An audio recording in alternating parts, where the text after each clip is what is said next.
When I see people talking about this, it blows my mind. It honestly blows my mind. Juan Soto is 23. When you look at Juan Soto's numbers compared to other 23-year-olds, do you know who he's with? Ted Williams. We're talking the names of Theodore, of Babe Ruth, of Ted Williams, of the greatest baseball players in the history of the game as 23-year-olds. That's how good Juan Soto is. Guys like this are never available. So if Juan Soto is available as a 23-year-old, absolutely 100% you try to get him. It doesn't matter if that's not your number one need, because guys like that are literal unicorns. You will never probably have a chance ever again to get a Juan Soto talent at the age of 23 who's already proven in the big leagues for 4 years. That never, ever, ever happens. I don't care if your biggest need is starting pitching. And it is, by the way, I agree. If you have a chance to get Juan Soto, that becomes your most important target, because guys like that do not exist. So when you look at his baseball reference thing, there's a couple names I'll throw out here. Yeah, do the similar batters. These are 7 of the guys that are similar batters through the age he's at right now.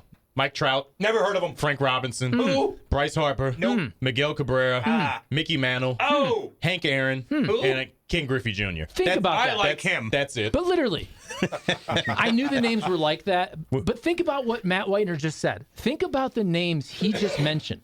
We're unbelievable. talking about the greatest offensive players Ever. in the history of baseball, past and present.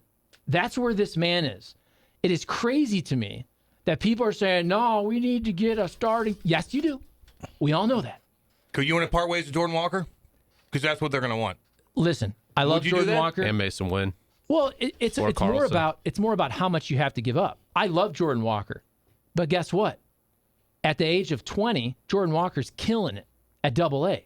At the age of 20, Juan Soto was killing it in the big leagues, baby. winning a World Series for the Nationals. Oh, by the way, they swept the Cardinals in 2019. That's the difference. I think Jordan Walker's going to be really, really good. Juan Soto is on a pace of literally the greatest names in the history of baseball. Let's get him. Every single one of those dudes Matt Whitener just mentioned is either a Hall of Famer or will be, and they're all basically first ballot Hall of Famers. Sir Nathaniel, what are you thinking, dude?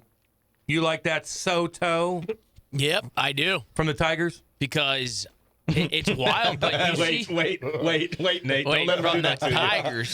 Don't let him do that There's to a you. Soto on the Tigers. You don't know what I'm talking about. No, what do you think of Juan? What do you think of Juan Soto? I think that Charlie is spot on. And what we've just seen, what we're kind of watching unfold with Nolan Gorman, this guy was supposed to be the, he was the top guy, right? Dude's hitting under 200 since June 1st. He's got a 33% K rate. So if these prospects, if that's what you're going to get, and as much as I love Dylan Carlson, believe me, you're not going to find much of a bigger Dylan Carlson than I am fan. But he's batting. Look at what he's doing. So if you have an opportunity to go get proven major league talent that have done it on the highest stage, that are as elite as a Juan Soto, then do it. Do it I then. heard Andrew Friedman, who is the Dodgers, he runs the Dodgers operations, yesterday. You know what he said on Dodgers television, on their TV telecast? If there's a big name out there, you better believe we're going to be in the discussion to try to acquire these guys. And that's what the Dodgers are doing. And is it nice to have the national media saying that the Cardinals are, yes, they might be a front runner for some of these top names? That's nice. I want to see them pull something off and prove that they can assemble a team like what the Dodgers have. And until I see that, then we'll just be a team floundering in mediocrity. All right, let me get to a couple tech. Go ahead. Well, Finish your thought. my final point is, this is how you should build your team. You should build your team with absolute superstars that you have to pay for. You either have to grow them yourself and draft them and eventually pay them, or you have to find a way to acquire them, but pay them. But guess what? The $30 million dudes are usually worth it. You need to have the superstars on your team. Then you need to have the young, controllable, cheap talent. The guys who don't end up being good, I'm repeating myself, but it's the mid-level guys who you sign as a 30-year-old who are, let's say, 20 or 15% above average. But then they age, then they become average, then they become slightly below average, and they're making, like Dexter Fowler, Mike Leake, maybe Steven Matz, They're making 11 to 17 to 18 million dollars a year as average players. Those are the bad contracts. Now you can probably pick a couple, but these $30 million dudes, Goldie, Arenado, Bryce Harper, that you pay for the absolute monsters. And Juan Soto's a monster. And here's the thing with the Soto situation: if you can pull something together to make that happen, two things really. These are the most important parts to me. Number one, in baseball, all the time, what do you hear? You're paying for past performance. If you get a chance to get the 23, 24, 25 seasons of Juan Soto, you're not. You got a shot to do it after that. But even if you do get a shot to sign the 26 through the bad years after that, you're still getting them. Most of the time when you're in free agency getting a chance to touch guys like this, it's more of a crapshoot because you don't know what you're going to get back. They can actually get the good years from a guy by going out and having this very, very rare opportunity to trade for somebody this early. The other point about it is that when I think that sometimes a little bit of that mentality of building a team like a basketball team makes sense. You got to account for a lot more guys, but if you get the opportunity in the NBA to go and add 2 or 3 big dogs, it's going to change the whole trajectory of your team. Take the opportunity here. The Cardinals aren't prospect light. They can still build back up around them, and maybe you don't get a chance to sign a premium pitcher, but you can go do it. My main thing about it is if you can get Soto right now, do it, because the next 2 years that they're guaranteed to have him matter most, but figure out a way to shore up what you've got to do on the mound too. It doesn't have to be one or the other. Yeah, well, somebody just chimed in. Why does it have to be one or the other? Why can't you make a move for Soto and a guy like Syndergaard? Is it a rule you can only make one move?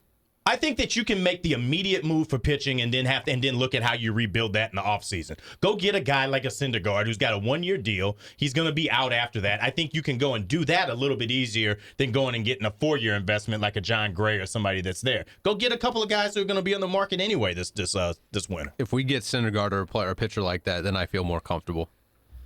But that long, flowing blonde hair? After Wainwright and Michaelis, so I don't know. I still have skepticism. There might be somebody in this room pitching before the end of the season if that's what you're depending on. And you want the Cardinals to be good long term.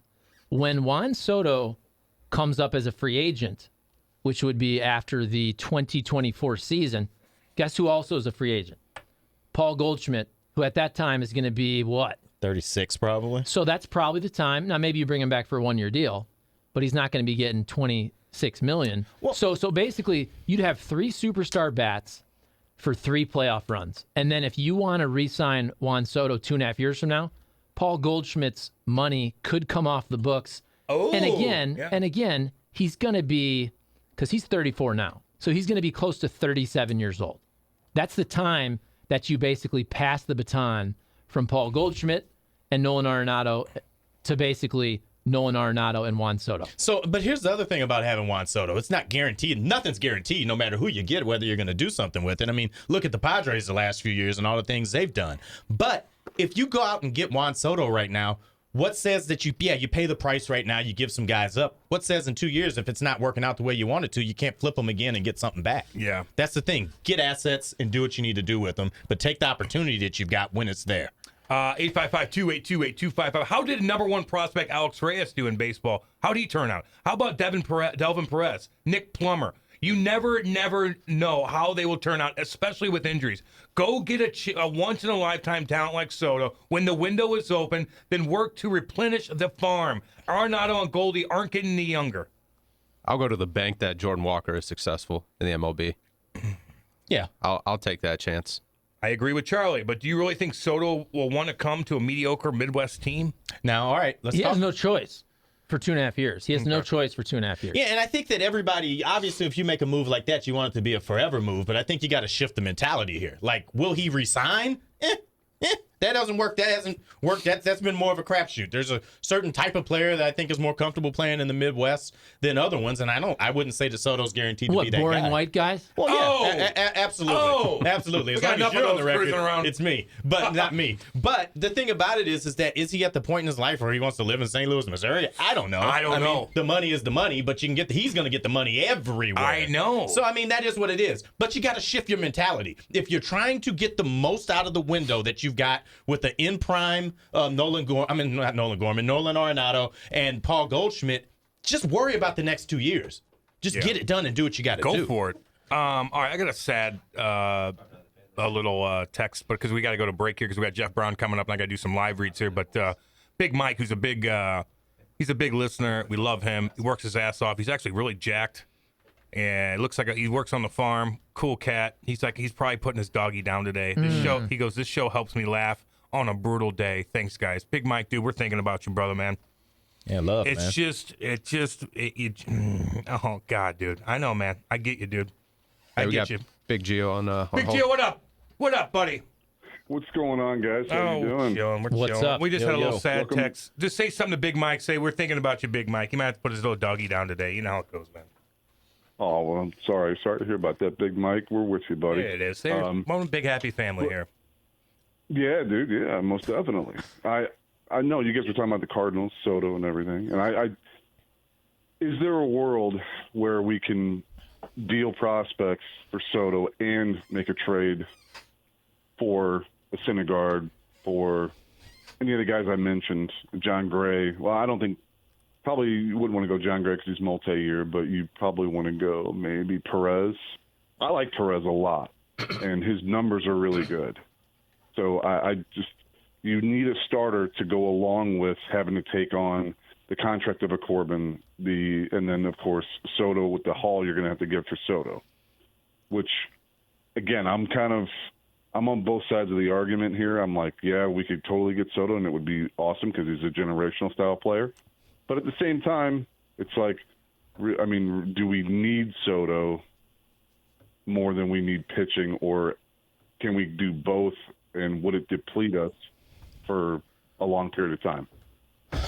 Here's what the Cardinals need to have happen. They need to strike some of that devil magic they did with getting a Woody Williams or a Jeff Suppan or something like that, where somebody that comes in that costs you next to nothing and it gets you an upswing. Because then you can make the blockbuster deal, but you can also get in what you need. Again, whoever it was on the text line that said it, I don't think you have to choose one way or the other. I think you can get both things accomplished. And I think Martin Perez could be a guy that fits into that Suppan. Martin Perez. I'm sorry. Come on, man. I'm sorry. I had to pronounce the accent. That's the type of guy that fits that profile, who's got a little upside. Now, he's having the best year of his career right now, so is he a buy high, and does it carry over to the National League? I don't know. But get a couple one-year guys, and then it makes it a little easier, and then you can decide if you want to swallow that Patrick Corbin pill along with Soto, too, because that could be an upside guy that's got a lot of arm, too, when he's right. If we do end up getting Soto, we'd have to throw a flyer on a lesser paid pitcher. Like last year with Lester and LeBlanc and all those guys. I don't think we would be able to get Syndergaard realistically. I want that Syndergaard. I don't know. He's a $21 million guy that's got 2 months left on his that contract. Viking, The maybe. Angels don't need anything from him. Anything they get at this point for him is cash for them. But I'm saying we would have to give up a little more than if we were to get a guy lesser than that. Maybe.